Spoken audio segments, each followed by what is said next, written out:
काय सांगाल, काय ध्येय धोरण घेऊन आपला पक्ष आपण पुढे जाणार आहात? नमस्कार, मी डॉक्टर राजेश नागोसे, राष्ट्रवादी रिपब्लिकन पक्षाचा अध्यक्ष. या ठिकाणी पिंपरी चिंचवड शहरामध्ये पक्षाची अतुलनीय ताकद आहे. या ठिकाणी आता आमच्याकडे 28 उमेदवार आहेत. यानंतर अजून उमेदवार वाढण्याची शक्यता असून आम्ही याद्वारे सेक्युलर पक्षांना सोबत घेऊन आणि निवडणूक सामोरं जाणार आहोत. आजच नुकतीच निवडणूक जाहीर झालेली आहे, तर आम्ही सेक्युलर पक्षाच्या नेतृत्व करून आणि या ठिकाणी अधिकाधिक उमेदवार निवडून येण्याचा प्रयत्न करणार आहोत. जय भीम, जय महाराष्ट्र. आपण पाहू शकता या ठिकाणी महानगरपालिका अवघी वेळापत्रक समोर आलेलं, रणधुमाळी या ठिकाणी चालू झालेले, वातावरण अगदी निवडणुकीसारखं गरम झालेलं आहे. तरी रफिकभाई कुरेशी अल्पसंख्याक विकास महासंघाचे अध्यक्ष आमच्याशी जुळलेले आहेत. रफिकभाई या ठिकाणी नागोशी सर आता बोललेले आहेत. आपण काय सांगाल, आपला अल्पसंख्याक विकास महासंघ कुणाशी युती करणार आहे का? अल्पसंख्याक विकास संघटनेतर्फे आम्ही पिंपरी चिंचवड शहरामध्ये 10 ते 15 उमेदवाराची तयारी केलेली आहे.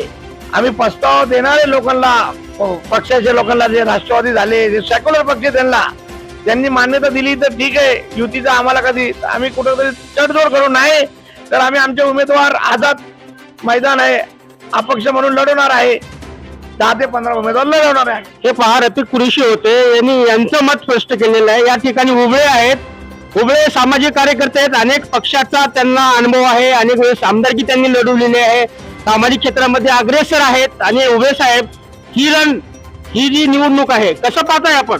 हे निवडणूक चांगली अतिशय होणार आहे. मी 2017 मध्ये पण उभा राहिलो होतो समाजवादी पार्टीतर्फे. चांगलं तिथं समाजाने मला प्रोत्साहन दिलंय. आता बघू या निवडणुकीत प्रभाग क्रमांक 13 निगडी वटाई स्कीमीतून मी इच्छुक आहे. आम्ही समाजासाठी लढणार आहे आणि लढत राहिलो. अगदी या ठिकाणी पिंपरी चिंचवड हा जो महानगरपालिकाचा एरिया आहे, पिंपरी चिंचवड महानगरपालिका ही नावलौकिक महानगरपालिका आहे. नक्कीच या ठिकाणी एक वेगळं आणि आगळं काहीतरी होणार आहे. शेवटचा प्रश्न आहे, डॉक्टर नागोसे साहेब, या ठिकाणी करुणाजी मुंडे यांच्यासोबत त्यांचं आत्ताच वार्ता झालेली आहे. डॉक्टर नागोसे साहेबांना मी विचारणार आहे, डॉक्टर नागोसे साहेब, स्वराशक्ती सेना करुणा मुंडेचा पक्ष यांच्यासोबत आपली युती होणार आहे का? हो, मी आता संजयशी बोललेलो आहे. मॅडमने मला होकार दिलेला आहे आणि त्यानुसार आमचं परवाच्या दिवशी मुंबईमध्ये पत्रकार परिषद, आम्ही एकत्रित पत्रकार परिषद घेऊन युतीच्या बाबत पुढील व्यूहरचना आम्ही सांगणार आहोत. हे पहा, या ठिकाणी आपण पाहताय थेट पिंपरी चिंचवड या ठिकाणचं जमीन स्तरावरला आपली परिस्थिती आम्ही दाखवलेली आहे. पुढेही असेच जे काही प्रवाह आहे निवडणुकीचा आम्ही आपल्या पुढे ठेवू. या ठिकाणी थांबू. जय हिंद, जय महाराष्ट्र. महाराष्ट्र तसेच पिंपरी चिंचवड परिसरातील महत्त्वाच्या आणि ताज्या बातम्या पाहण्यासाठी जय हिंद महाराष्ट्र न्यूज चॅनलला YouTube वर सबस्क्राईब करा आणि बेल आयकॉन प्रेस करा.